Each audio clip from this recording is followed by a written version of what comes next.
तो देखिए, हम देखेंगे आज भारत का भूगोल। और भारत के भूगोल में सबसे पहले हम बात करेंगे सामान्य परिचय, यानी भारत का सामान्य परिचय। ठीक है, इसके अंतर्गत हम देखेंगे क्षेत्रफल। पहला पॉइंट देखेंगे क्षेत्रफल। देखिए, भारत के बारे में सही कथन है, जो कथन नीचे दिया गया है वो सही वाले को ही दिया गया है। क्या है? यह स्थलमंडल के कुल क्षेत्रफल का लगभग 2.4% भाग अधिकृत किए हुए है। सही बात है। दूसरा, 82°30' यानी 82.5 डिग्री पूर्वी देशांतर का उपयोग भारतीय मानक समय को निर्धारित करने के लिए किया जाता है। ये भी बात सही है। ठीक है। और अगर हम बात करें भारतीय मानक समय रेखा, तो वह 5 राज्यों से गुजरता है। कौन कौन से?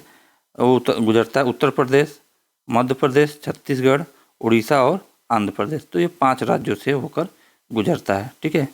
अब अगर हम आगे बात करें कि भारत का क्षेत्रफल संसार के क्षेत्रफल का 2.4% है, परंतु इसकी जनसंख्या है, मतलब जो भारत का क्षेत्रफल है वो संसार के क्षेत्रफल का 2.4% है। तो भारत की जनसंख्या संसार के जनसंख्या का कितने प्रतिशत है? तो भारत की जो जनसंख्या है वह 17.5% है पूरे विश्व की जनसंख्या का। और यह जो डाटा है यह जनगणना 2011 के अनुसार है। ठीक है। चलिए आगे बात करते हैं। भारतवर्ष में गाँवों की संख्या है, तो भारतवर्ष में गाँवों की संख्या लगभग 6,40,930 है। यह जनगणना 2011 के अनुसार यह भी डाटा लिया गया। ठीक है। चलिए आगे बढ़ते हैं। अगला पॉइंट जो देखेंगे इसमें क्या, अक्षांशीय विस्तार के ऊपर चर्चा करते हैं। अब देखिए, अक्षांशीय विस्तार में क्या कर रहा है कि भारत विस्तृत है। ठीक है, भारत विस्तृत है।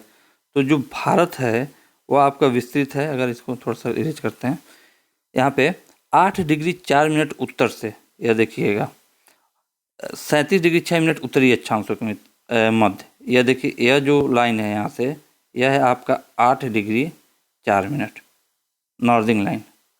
और यह जो है आपका जम्मू कश्मीर, यहाँ से जो लाइन गुजरती है वह है आपका 37°6'। कितना? 37°6' नॉर्दर्न। तो भारत का अगर हम उत्तर और दक्षिण की बात करें, उत्तरी अक्षांश में अगर इसका देखें लोकेशन, यानी कि अक्षांश रेखा का विस्तार देखें तो 8°4' से 37°6' तक। और देशांतरी विस्तार देखें तो यह जो है आपका 68°7'। कितना? 68°7' ईस्टिंग से। कितना हो गया पूर्वी देशांतर से? यह आपका है अरुणाचल प्रदेश, जहाँ पे आपकी लाइन गुजरती है 97°25'। कितना? 97°25' पूर्वी देशांतर। तो इनका जो अगर विस्तार देखेंगे तो 8°4' से 37°6' उत्तरी अक्षांश के मध्य, और 68°7' पूर्वी देशांतर से 97°25' पूर्वी देशांतर के मध्य क्या है आपका भारत का जो अक्षांशीय और देशांतरी विस्तार है। ठीक है। आगे अगर हम बात करें कि भारत के लगभग बीचों बीच से होकर गुजरती है, तो कौन सी रेखा है भारत के लगभग बीचों बीच से होकर गुजरती है? तो वह है आपका कर्क रेखा। कर्क रेखा क्या है? भारत के बीचों बीच से होकर गुजरती है, जैसा कि आप देख रहे हैं यहाँ पर। ठीक है। किन किन राज्यों से गुजरती है वो आगे हम बात करते हैं। चलिए आगे देखिए क्या है, सिक्किम से गुजरने वाला अक्षांश रेखा गुजरती है। अब हम देखेंगे थोड़ा सा अगर मैप में, ठीक है, अगर मैप में देखते हैं, मैप को थोड़ा सा हम जूम करते हैं। यह मैप है, यह आपका देख रहे हैं सिक्किम है। ठीक है, यह आपका सिक्किम है, सिक्किम वाला इलाका है। तो यह अगर सिक्किम से जो अक्षांश रेखा है, अब ऑप्शन जिस हिसाब से दिया रहेगा उस हिसाब से देखिएगा। तो यहाँ से गुजरने वाली रेखा जो है यूँ देखिए राजस्थान में पड़ रही है। तो हो सकता है ऑप्शन में राजस्थान थे, बाकी अदर ऑप्शन दिए होंगे, मध्य प्रदेश दिए होंगे, छत्तीसगढ़ दिए होंगे। तो हमको इस चीज़ों में ऑप्शन देखना पड़ेगा। तो लेकिन यहाँ से अगर आप देख रहे हैं सिक्किम से अगर अक्षांश रेखा कोई गुजर रहा है तो वह क्या होगा, राजस्थान से तो पक्का गुजरेगा। क्लियर। चलिए आगे बात करते हैं। आगे हम देखते हैं कि जिस जिले से 70° पूर्वी देशांतर रेखा गुजरती है वह है। अब देखिए अगर हम बात करें कि कर्क रेखा जो है भारत के मध्य से गुजरती है। ठीक है, कर्क रेखा जो है और कर्क रेखा का जो वैल्यू है वह है 23.5 डिग्री उत्तरी अक्षांश। ठीक है, एक कर्क रेखा है। और बात किया है इसमें 70° पूर्वी ये तो अक्षांश की बात हो गई। यहाँ बात कर रहा है देशांतर की। ठीक है, 70° पूर्वी देशांतर। तो हम सबसे पहले देखेंगे कि जैसे आपको पता है यहाँ पे कि देशांतर का जो स्टार्ट होता है अगर इस चीज़ को थोड़ा सा हम यूँ करें, यह देखिए 68 डिग्री 7 मिनट क्या है आपका, 68 डिग्री 7 मिनट ये आपका पूर्वी देशांतर है। और अगर 70 की बात करें तो यहाँ से 68 से 69 70, यानी कि वो राजस्थान से गुजरेगा, पक्का गुजरेगा। और कौन सा ज़िला है जिससे वो 70 डिग्री पूर्वी देशांतर गुजरता है, तो राजस्थान का जो जैसलमेर ज़िला है उससे आपका जैसलमेर से आपका गुजरता है क्या, 70 डिग्री पूर्वी देशांतर। चलिए आगे बढ़ते हैं। आगे हम देखेंगे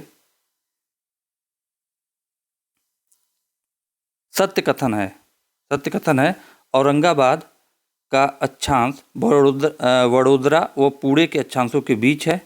ठीक है, इसको तो आप सीधे याद रखिए कि जो औरंगाबाद का अक्षांश है वो वडोदरा व पुणे के अक्षांशों के बीच है। कहने का मतलब है अगर औरंगाबाद का लोकेशन देखेंगे तो एक तरफ वडोदरा होगा और दूसरा तरफ पुणे, इनके बीचों बीच वाले लोकेशन में, मतलब जस्ट उनके मैप में अगर आप देखेंगे तो इनके बीच में वो क्या करता है, पड़ता है औरंगाबाद। दूसरी बात करें, मैप के हिसाब से बता रहे हैं, चेन्नई की तुलना में बेंगलुरु की स्थिति अधिक दक्षिणावर्ती है। कहने का मतलब है ये आपका है चेन्नई और यह है बेंगलुरु। तो बेंगलुरु की जो स्थिति है वो बोल रहा अधिक दक्षिणावर्ती है, किसके, चेन्नई की अपेक्षा। तो थोड़ा सा हम देखते हैं इसको मैप में। अगर हम इसको ऐसे जूम करते हैं, ठीक है, यहाँ पे अगर हम जूम करें इसको तो आपको यह दिखाई देगा। यहाँ पे अगर इस लाइन को हम ले रहे हैं, यह आपका है बेंगलुरु और यह है आपका चेन्नई। तो यहाँ जो बेंगलुरु वाली लाइन जाएगी और चेन्नई से थोड़ा सा जो उसका लोकेशन है वो हल्का सा थोड़ा सा नीचे पड़ता है, यानी कि चेन्नई के दक्षिणतम पड़ता है, या जो रेखा गई है। ठीक है, तो अगर देखा जाए कि अगर अक्षांश रेखाओं के हिसाब से कि चेन्नई और बेंगलुरु में दक्षिणावर्ती कौन ज़्यादा है, किसकी स्थिति, तो वह होगा आपका बेंगलुरु की। ठीक है, चलिए आगे बात करते हैं। यहाँ पे यदि नहीं, इसमें दिया है रीवा, सागर, उज्जैन तथा होशंगाबाद शहरों में से भारतीय मानक समय देशांतर के निकटतम शहर है। देखिए इसमें दिया है रीवा, सागर, उज्जैन और होशंगाबाद, 4 शहर दिए हैं, शहरों के नाम। और पूछ रहा है जो भारतीय मानक समय जो है IST देशांतर के निकटतम शहर कौन सा है इसमें से, तो वह है आपका रीवा। ठीक है, और रीवा आपका पड़ता है मध्य प्रदेश में। ठीक है, आगे बात करते हैं। यदि भारतीय मानक समय के अनुसार पूर्वाह्न के 10 बजे हैं तो 92 डिग्री पूर्वी देशांतर पर शिलांग का स्थानीय समय होगा। इसको समझते हैं, चलिए इसको देखते हैं ब्लैंक पेज पे। यहाँ पे देखिएगा कि दिया है कि आपका भारतीय मानक समय रेखा पे, तो भारतीय मानक समय रेखा कितना है, अगर यूँ बात करें तो भारतीय मानक समय रेखा जो है आपका वह है 82.5 डिग्री, 82.5 डिग्री, यानी 82 डिग्री 30 मिनट। कितना है, 82 डिग्री 30 मिनट, यह आपका है। या यूँ कहें अगर इस तरह लिखेंगे तो इस तरह लिखेंगे 82.5 डिग्री। ठीक है, यह आपका है भारत का मानक समय रेखा। और पूछ रहा है यहाँ पे अभी 10 बज रहा है, क्या बज रहा है, 10 बज रहे हैं, 10 बजे। और यहाँ क्या है 92 डिग्री पे पूछ रहा है कितना बजेगा। तो एक चीज़ ध्यान रखिएगा आप लोग, एक चीज़ ध्यान रखिएगा कि 1 डिग्री जो होता है वो 4 मिनट के बराबर होता है। तो अगर आप जो मानक समय रेखा है ये भारत का, अगर इसके इधर जाएंगे तो समय में क्या होगी, वृद्धि होगी। ठीक है, समय में क्या होगी, वृद्धि। और जब उसके आप पश्चिम में आएंगे तो समय में क्या होगी, कमी। तो हम देख रहे हैं 92 डिग्री है, ये 82.5 डिग्री के पूर्व में पड़ेगा या पश्चिम में। तो स्वाभाविक सी बात है कि अगर यह 82.5 डिग्री लाइन है आपका तो इसके पूर्व में पड़ेगा आपका 92 डिग्री। ठीक है, अब अंतर कितना है इसमें, तो 82.5 डिग्री और 92 डिग्री में अंतर है आपका कितने का, 9.5 डिग्री का, 9.5 डिग्री का।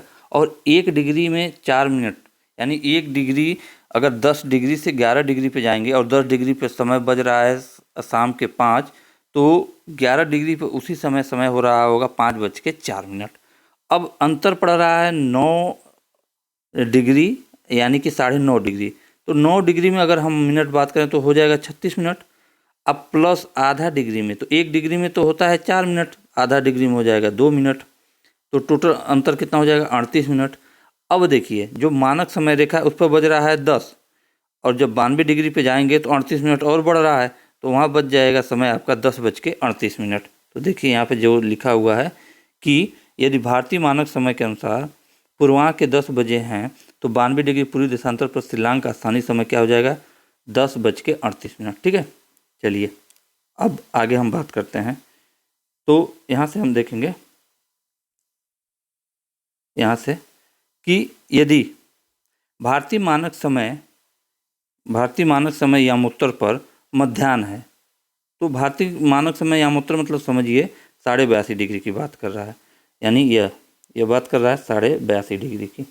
तो 82.5 डिग्री पे पूर्वाह्न है, मतलब कि 12 बज रहा है दोपहर का। ठीक है, तो पूछ रहा है कि 120 डिग्री पूर्वी देशांतर पर स्थानीय समय होगा। अब देखिएगा इनका अंतर हम निकाल लेते हैं, 82.5 डिग्री और 120 डिग्री का। तो अंतर निकालने के लिए हम देखेंगे तो यहाँ हो जाएगा आपका 37.5 मिनट। अगर अंतर निकालेंगे आप सीधे 120 से 82 घटा लीजिए तो आपको बच जाएगा 28। ठीक है, कितना बचेगा, 28 नहीं 38 बच जाएगा। ठीक है, और अब यहाँ से आधा डिग्री और घटाना है, तो आधा डिग्री जब और घटाएंगे इसमें से तो 37.5 डिग्री हो जाएगा। Clear, 37.5 degree. अब 37.5 डिग्री हो गया। जैसा कि आपको ऊपर ही बताया कि 1 डिग्री में जो अंतर होता है वो 4 मिनट का होता है। अब यहाँ पे हम देखेंगे कि 37.5 डिग्री में कितना अंतर हो जाएगा, तो सीधे देख लीजिए 37 डिग्री में पहले देख लेंगे तो 4 7 28 को 8 हाथ में 2 और 4 3 12 2 14, 148 मिनट हो रहा है। और आधे डिग्री में 1 डिग्री में 4 मिनट तो आधे डिग्री में 2 मिनट, तो 148 धन 2 150, यानी कि 150 मिनट का यह अंतर होगा, यानी 150 मिनट आगे होगा। और 150 मिनट को अब हम घंटे में कन्वर्ट करेंगे तो 60 से भाग करेंगे तो 60 दूना 120 और रिमाइंडर 30 बच रहा है तो वो आपका मिनट में ही रहेगा, तो यानी 2 घंटे 30 मिनट। क्या हो गया, 2 घंटे 30 मिनट। अब देखिए कि जब अब पूर्वाह्न की बात किया यानी कि 12 बज रहा था तो 120 डिग्री क्या हो जाएगा, वो वहाँ बजेगा, इसमें 2 और ऐड करिए तो 14:30। क्या हो जाएगा, 14:30। तो यदि भारतीय मानक समय यामोत्तर पर मध्याह्न है यानी 12 बज रहा है तो 120 डिग्री पूर्वी देशांतर पर स्थानीय समय आपका 14:30 यानी 2:30 हो जाएगा। चलिए आगे बढ़ते हैं। आंध्र प्रदेश, छत्तीसगढ़, महाराष्ट्र तथा उत्तर प्रदेश राज्यों में से भारतीय मानक समय की यामोत्तर नहीं गुजरती है। चलिए, जैसे आपको हमने पहले ही बता दिया था कि जो भारतीय मानक समय रेखा है वह 5 राज्यों से होकर गुजरती है। ठीक है, 5 राज्यों से होकर गुजरती है। कौन कौन सा, जो हमने चर्चा किया, उत्तर प्रदेश, मध्य प्रदेश। ठीक है, थोड़ा सा इसको मोटा करें, ये देखिए उत्तर प्रदेश, मध्य प्रदेश, छत्तीसगढ़, उड़ीसा और आंध्र प्रदेश। तो 5 राज्यों से होकर गुजरता है। तो उसमें से हम देखेंगे कौन सा नहीं है, तो दिया है आंध्र प्रदेश से गुजरता है, छत्तीसगढ़ इससे भी गुजरता है, उत्तर प्रदेश से गुजरता है, और यह आपका देखिए महाराष्ट्र वाला लोकेशन है। चूँकि महाराष्ट्र से यह नहीं गुजरता है इसलिए आपका राइट ऑप्शन क्या होगा, महाराष्ट्र। ठीक है, आगे बात करें कि भारतीय मानक समय की देशांतर रेखा 82.5 डिग्री यानी 82 डिग्री 30 मिनट गुजरती है कहाँ से, इलाहाबाद से। ऑप्शन में इलाहाबाद है तो इलाहाबाद मारेंगे, ऑप्शन में नैनी दे दिया इलाहाबाद के नैनी से तो इलाहाबाद के नैनी से मारेंगे, यदि ऑप्शन में आपका मिर्ज़ापुर दे दिया तो मिर्ज़ापुर मारेंगे। ठीक है, आगे देखिए, भारत की प्रमाणिक मध्याह्न रेखा कहलाती है 82.5 डिग्री 30 मिनट पूर्वी देशांतर। जैसे आपको पता ही है कि यानी जो भारत का मानक समय किस रेखा से लिया जाता है, 82.5 डिग्री पूर्वी देशांतर से लिया जाता है। भारतीय मानक समय एवं ग्रीनविच माध्य समय GMT में अंतर पाया जाता है, कितने का, 5.5 घंटे का। अभी यूँ समझिएगा, ठीक है। अगर हम बात करें, यह देखिए आपका क्या है, यह आपका है 0 डिग्री लाइन, और यह क्या है, विश्व का मानक समय यहीं से लिया गया है। और अब जब इसके इधर बढ़ेंगे ईस्ट में तो यहाँ आपका पड़ेगा भारत वाला लोकेशन 82.5 डिग्री पूर्वी देशांतर, जहाँ से भारत का मानक समय रेखा लिया गया है। क्लियर। मान लीजिए कि यहाँ जो भी समय हो रहा होगा उससे कितना आगे यह होगा, कैसे पता चलेगा, 82.5 डिग्री है ना। अभी देखिए 1 डिग्री में आपको 4 मिनट, जो कि पहले ही चर्चा हुआ है, तो 82.5 डिग्री में कितना मिनट होगा, 82 डिग्री में पहले हम देख लेंगे। तो 82 में 4 का गुणा करिए तो 4 दूना 8, 8 4 8 32, 328 मिनट हो गया। और आधा डिग्री में 2 मिनट, क्योंकि 1 डिग्री में आपका 4 मिनट होता है। तो 328 धन 2 330। अब ये 330 क्या है? 330 है आपका मिनट। अब इनको हम चेंज कर लेंगे घंटा में। तो 330 में आप 60 से भाग करिए, क्योंकि मिनट को घंटा बनाने के लिए 60 से भाग करते हैं। तो जब 60 से भाग करेंगे तो 6×5 क्या होता है? 300। और अवशेष क्या बचेगा? 30। यानी कि आपका हो जाएगा 5 घंटा, और यह जो शेष बचा है वो मिनट में ही रह जाएगा, 30 मिनट। तो समझ में आया कि भारतीय मानक समय एवं ग्रीनविच माध्य समय में अंतर पाया जाता है कितने का? 5.5 घंटे का। क्लियर? अगर आगे हम बात करें कि यदि अरुणाचल प्रदेश में तीरप में सूर्योदय 5 बजे प्रातः होता है तो गुजरात में कांडला में सूर्योदय होगा। तो जब एक चीज़ जान लीजिए, आपको मैं सीधे बता देता हूँ कि जब आप देखेंगे यह जो लाइन है, यह आपका लाइन है 68 डिग्री 7 मिनट। कितना है? 68 डिग्री 7 मिनट। और यह जो लाइन है आपका, यह है आपका 97 डिग्री 25 मिनट। ठीक है, 97 डिग्री 25 मिनट है।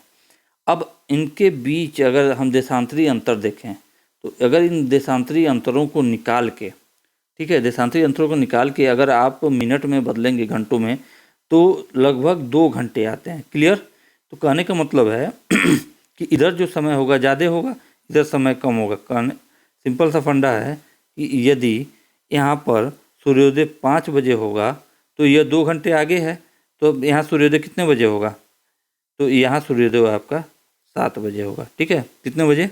7 बजे, क्योंकि इनके बीच जो है स्थानीय समय में 2 घंटे का अंतराल पाया जाता है, 2 आवर्स का। चलिए आगे चलते हैं, अगले पॉइंट से देखते हैं इसका। हम भारत एवं कर्क रेखा के ऊपर चर्चा करते हैं। क्या देखेंगे? भारत और कर्क रेखा। तो यहाँ पे हम देखेंगे, पूछ रहा है, जैसा कि मैंने अभी ऊपर ही बताया था कि कर्क रेखा इन राज्यों से होकर गुजरती है। कर्क रेखा किन राज्यों से होकर गुजरती है देख लीजिए। बोल रहा है कि गुजरात, ठीक है, कर्क रेखा गुजरती है गुजरात से। ठीक है, उसके बाद राजस्थान, मध्य प्रदेश, ठीक है, झारखंड, ठीक है, तो गुजरात, राजस्थान, मध्य प्रदेश,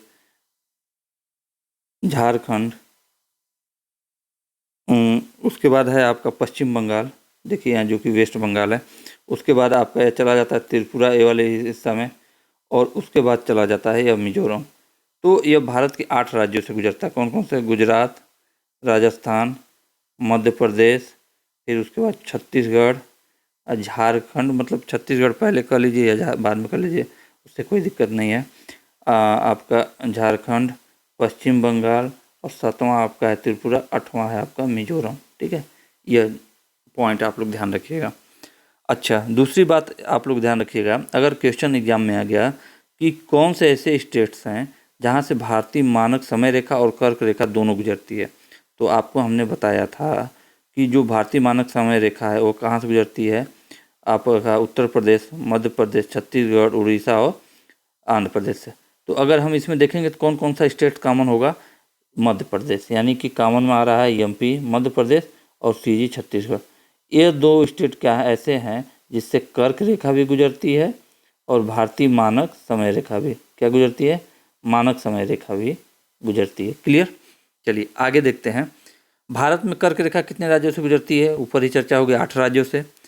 अगरतला, गांधीनगर, जबलपुर एवं उज्जैन में से कर्क रेखा से सबसे निकटतम दूरी पर स्थित नगर है, तो वह है आपका गांधीनगर। आगे चलिए, अब आगे हम देखेंगे यहाँ पे कि भारत को 2 लगभग बराबर भागों में विभाजित करने वाला अक्षांश रेखा है कर्क रेखा 23.5 डिग्री, जो कि लगभग भारत के बीचों बीच से यानी मध्य से गुजरता है। इसमें कुछ बताने लायक चीज़ नहीं है, ऊपर चर्चा हो चुका है। आगे देखिए, झारखंड, मिजोरम, मणिपुर, मिजोरम तथा त्रिपुरा राज्यों में से कर्क रेखा के उत्तर में स्थित भारतीय राज्य है। अब देखिएगा, झारखंड से तो यह गुजरता है कर्क रेखा, इसको हटा दीजिए आप। उसके बाद हम बात करेंगे मणिपुर, ठीक है। मिजोरम की बात करें तो मिजोरम से तो कर्क रेखा गुजरता है, तो इससे वो कैंसिल करिए। उसकी बात कर रहा है त्रिपुरा से भी कर्क रेखा गुजरता है। उत्तर की बात कर रहा है, तो देखिए अगर ये ऐसे कर्क रेखा गुजर रहा है तो अगर हम इसको जूम करके देखें कर्क रेखा इन राज्यों से झारखंड से गुजरता है, पश्चिम बंगाल से, त्रिपुरा, मिजोरम से गुजरता है। तो इसके उत्तर में क्या पड़ रहा है, ये ऊपर वाला हिस्सा नॉर्थ ही तो कहलाता है, नॉर्थ हो गया, साउथ हो गया। तो ऊपर जो है आपका मणिपुर, तो मणिपुर क्या है आपका, इससे यह कर्क रेखा के उत्तर में स्थित है। ठीक है, मैप से ही आप क्लियर हो जाएगा। चलिए आगे हम बात करते हैं। आगे देखिए, हैदराबाद, चेन्नई, भोपाल तथा दिल्ली शहरों में से जून माह में दिन की अवधि अधिकतम होती है। ठीक है, तो जून माह में इतने शहरों में से आपका अधिकतम अवधि जो अधिकतम होती है वह होती है आपकी कहाँ पे, दिल्ली में। एक सेकेंड, चलिए थोड़ा सा देखते हैं यहाँ पे क्या कहाँ जो होती है, दिल्ली में। चलिए अब बात करते हैं मानक समय रेखा पर। किस पर, मानक समय रेखा पर। मानक समय रेखा में हम देखते हैं सबसे पहले, जब भारतीय मानक समय के यामोत्तर पर अर्धरात्रि है, ठीक है, एक स्थान पर सुबह का 6 बजता है, उस स्थान की अवस्थिति जिस यामोत्तर पर है वह है, आप समझिएगा, रात के अर्धरात्रि है, यामोत्तर पर अर्धरात्रि यानी कि रात के 12 बज रहा है, और किसी और जगह पे सुबह के 6 बज रहे हैं। कितना बज रहे हैं, 6 बज रहे हैं, और यहाँ बज रहा है भारतीय मानक समय रेखा पे 12 बज रहे हैं। यहाँ 12 बजे हैं और यहाँ 6 बजे हैं। तो हम देखेंगे कि लोकेशन क्या होगा, ये आगे है भाई, 6 घंटा आगे का मतलब यह है, सुबह हो गया यानी 6 घंटा आगे, और 6 घंटा आगे का मतलब है कि देशांतर यानी कि वह जो 82.5 डिग्री देशांतर रेखा है आपका, 82.5 डिग्री देशांतर रेखा, इसके या पूर्व में ही वो देशांतर रेखा मिलेगी। अब कितना होगा, घंटे में हमको मिला कि 6 घंटा आगे है, और आपको पता है कि 1 डिग्री में 4 मिनट होता है।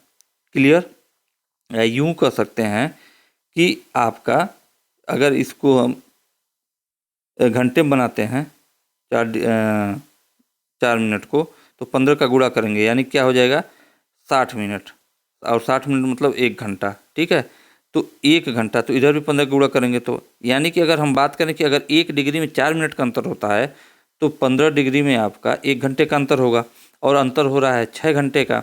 तो आपका 15 डिग्री बराबर 1 घंटा, तो 6 घंटा बराबर कितना डिग्री, 15 छक्का 90 डिग्री। और यहाँ यह जो है भारतीय मानक समय रेखा वो है 82.5 डिग्री।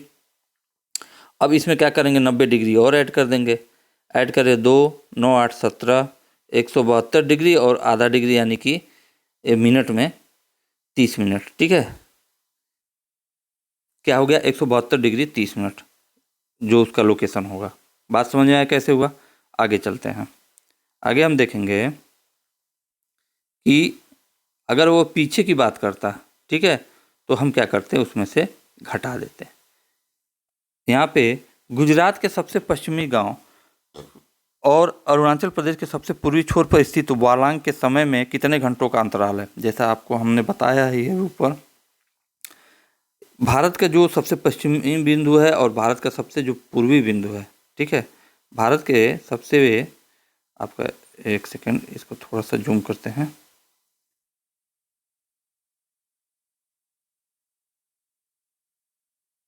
यहाँ पर देखते हैं, चलिए इसी को जूम करते हैं, यह आपका है, जूम आउट करते हैं कि जो भारत का सबसे, यह आपका पश्चिमी बिंदु है और यह भारत का सबसे पूर्वी बिंदु है, तो इनके बीच 2 घंटे का अंतर होता है। ठीक है, कितने घंटे का, 2 घंटे का अंतर होता है। चलिए आगे देखते हैं।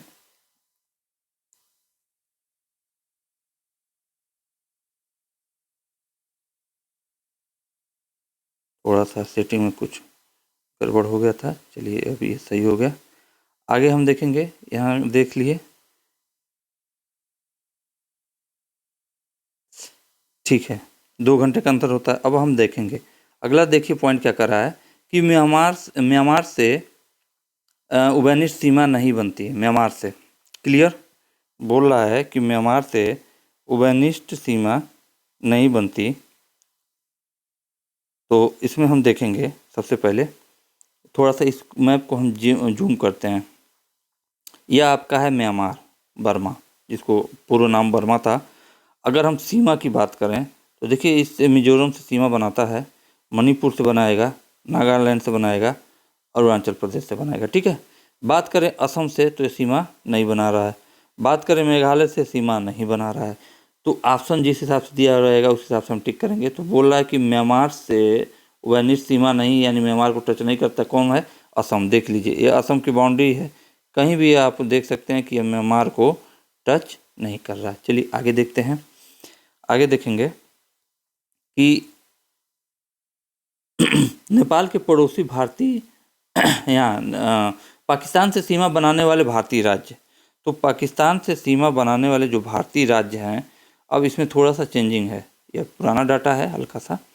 जो भारतीय राज्य थे पाकिस्तान से, देखिए यह आपका है पाकिस्तान और यह है इसकी सीमा, ये देख रहे हैं ऐसे इसकी सीमा है पाकिस्तान की। क्लियर?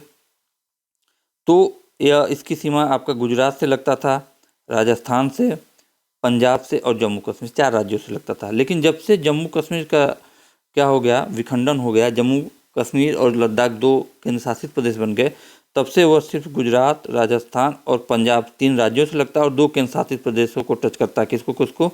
यह देखिए लाइन देखिए कहाँ जा रहा है, लद्दाख को भी टच कर रहा है और जम्मू कश्मीर को।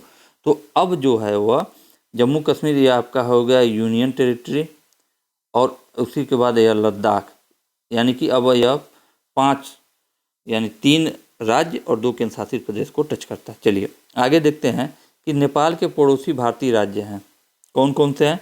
उत्तराखंड, उत्तर प्रदेश, बिहार, पश्चिम बंगाल एवं सिक्किम। अगर मैप में हम देख लेते हैं तो यह है आपका मैप, अगर इसको हमने ऐसे बना दिया। क्लियर? तो देखिए यह आपका उत्तराखंड है, इससे सीमा बनाता है। उत्तर प्रदेश सीमा बनाता है, यहाँ से यह आपका बिहार बनाता है। और अगर यूँ देखें यहाँ से तो यह वेस्ट बंगाल की सीमा देखिए, यह कहाँ, ये थोड़ा सा पतला यहाँ सकरा मार्ग तक आया है, यह भी यहाँ क्या करता है, नेपाल को टच करता है। और यह आपका है सिक्किम वाला इलाका। तो कितने राज्य हैं आपके?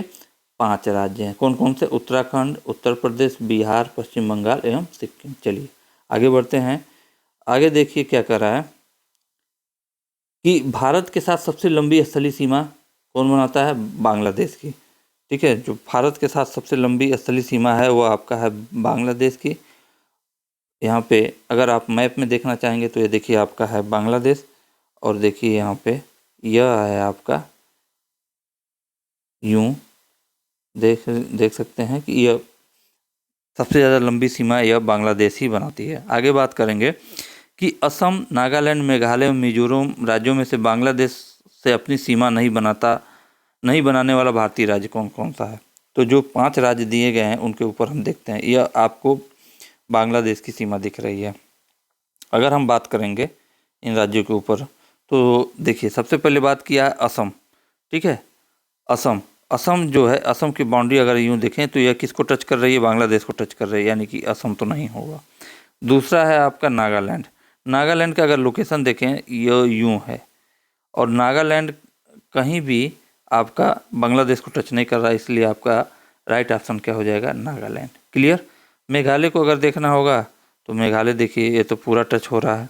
और उसके बाद मिजोरम की बात करें तो यह नीचे साइड में देखिए मिजोरम की सीमा है, यह बांग्लादेश को क्या होता है? टच करता है। क्लियर? यह हो गया आपका इतना। आगे देखें कि भारत तथा पाकिस्तान के बीच सीमा निर्धारित की गई थी किसके द्वारा? रेड क्लिफ के द्वारा, और उन्हीं के नाम पे जो सीमा रेखा है उसका नाम रख दिया गया red Cliff line. Durand line Bharat की सीमा निर्धारित करती है किसके साथ? अफगानिस्तान के साथ।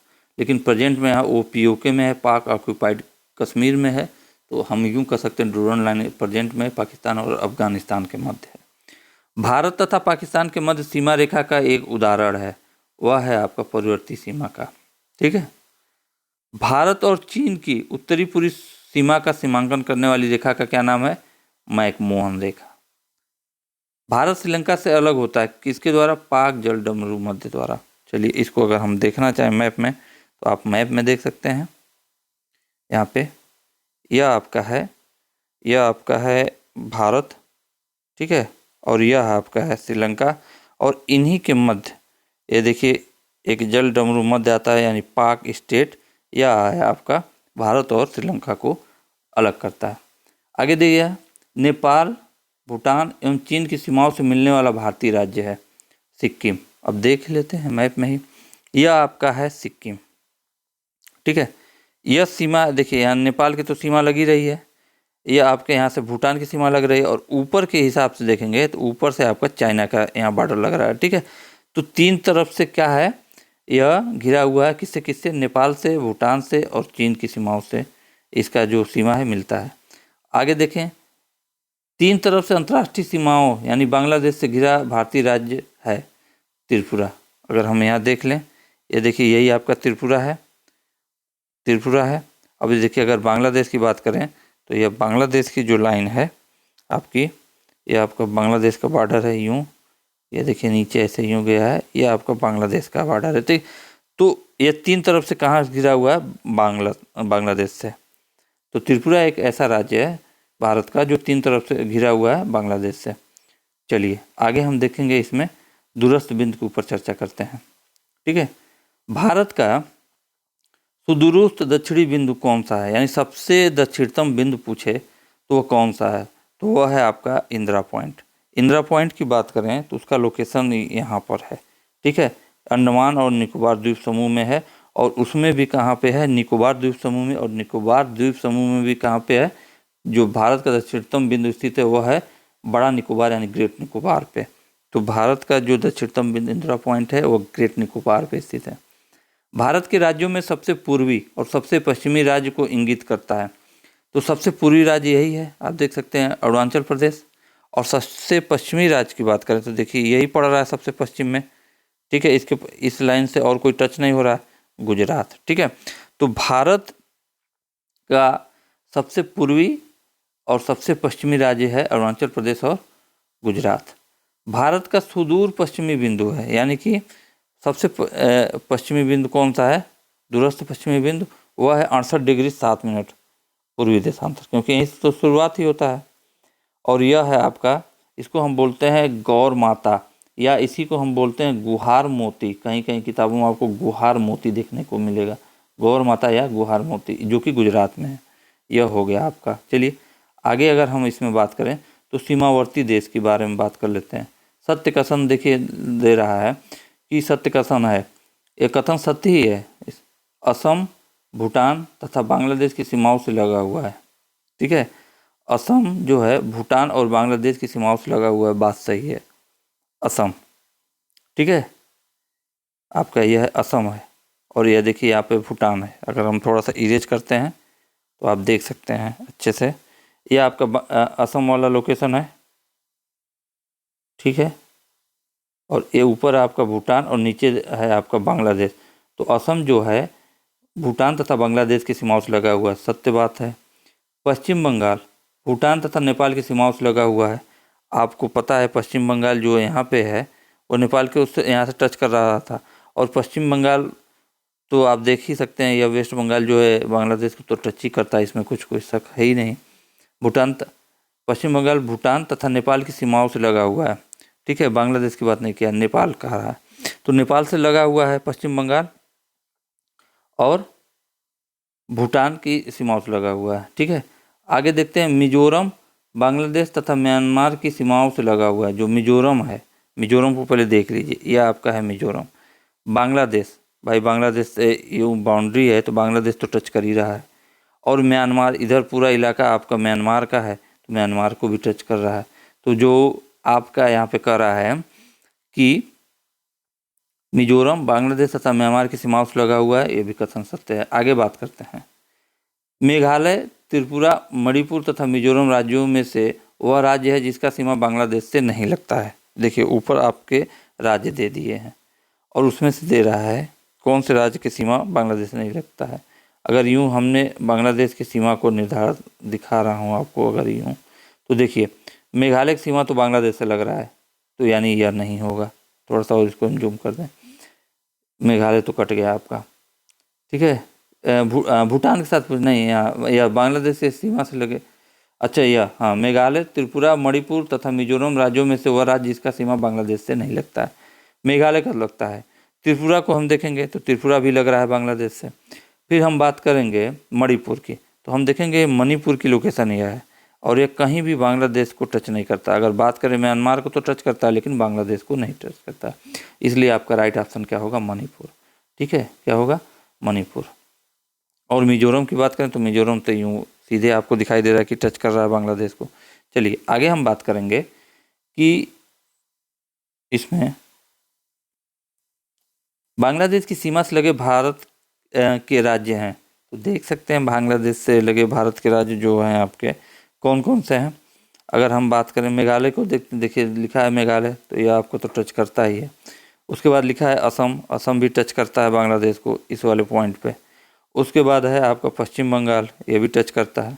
उसके बाद है आपका मेघालय, असम, पश्चिम बंगाल, त्रिपुरा, तो यह देखेंगे आप त्रिपुरा जो कि 3 तरफ से बांग्लादेश से घिरा हुआ, और मिजोरम या चौथा। ठीक है, तो कहने का मतलब है कितने 5 राज्य हैं ऐसे जो बांग्लादेश से लगते हैं, वेस्ट बंगाल, मेघालय, असम, त्रिपुरा और मिजोरम। आगे हम बात करेंगे, आगे अगर हम देखेंगे कि भूटान के साथ सिक्किम, मेघालय, अरुणाचल प्रदेश तथा पश्चिम बंगाल राज्यों में से भूटान के साथ सीमा नहीं मिलती है। तो जो भूटान के साथ सीमा नहीं मिलती है वह है आपका मेघालय का, क्योंकि ये देखिए आपका मेघालय है, यूँ देखिए मेघालय। सबसे पहले हम बात करेंगे सिक्किम की, तो सिक्किम जो है म्यांमार के साथ तो लगता है, देख सकते हैं आप लोग जैसे हमने उसको हाईलाइट किया। उसके बाद हम बात करेंगे यहाँ पे मेघालय नहीं लगता है, यही तो आपका राइट आंसर है। अरुणाचल प्रदेश देखिए, यह आपसे अरुणाचल प्रदेश भूटान के साथ सीमा अपना साझा करता है। उसके बात करेंगे पश्चिम बंगाल, तो टच ही करता है इसको, भूटान को। तो कौन नहीं टच करता, सीमा नहीं बनाता है, वह है आपका मेघालय। चलिए आगे बात करें कि वह भारतीय राज्य जिसकी अधिकतम सीमा म्यांमार से स्पर्श करती है, तो वह है आपका अरुणाचल प्रदेश। ठीक है, भारत का कौन सा राज्य है जो अधिकतम सीमा, जिसकी अधिकतम सीमा भूटान से कर रहे हैं, म्यांमार से टच करती है, तो वह है आपका अरुणाचल प्रदेश। देखिएगा यह आपका म्यांमार वाला है, म्यांमार वाला लोकेशन देखिए, यहाँ तक आपका अरुणाचल प्रदेश है, और यह आपका किसको टच कर रहा है, म्यांमार को। यह पूरा इलाका आपका म्यांमार वाला है। क्लियर, चलिए आगे देखते हैं। आगे हम देखेंगे यहाँ पे, तो आज का जो क्लास था वो यहीं पर समाप्त होता है, क्योंकि आज हम लोग पढ़ रहे थे भारत का सामान्य परिचय, और सामान्य परिचय पे जितने पॉइंट थे उस पर चर्चा हो गया। कल के क्लास में हम लोग देखेंगे भारत का भौतिक विभाजन, और इसको बहुत ही अच्छे तरीके से हम लोग मैप के द्वारा पढ़ेंगे। तो आशा करता हूँ यह वीडियो आपको बहुत ही अच्छी लगी होगी।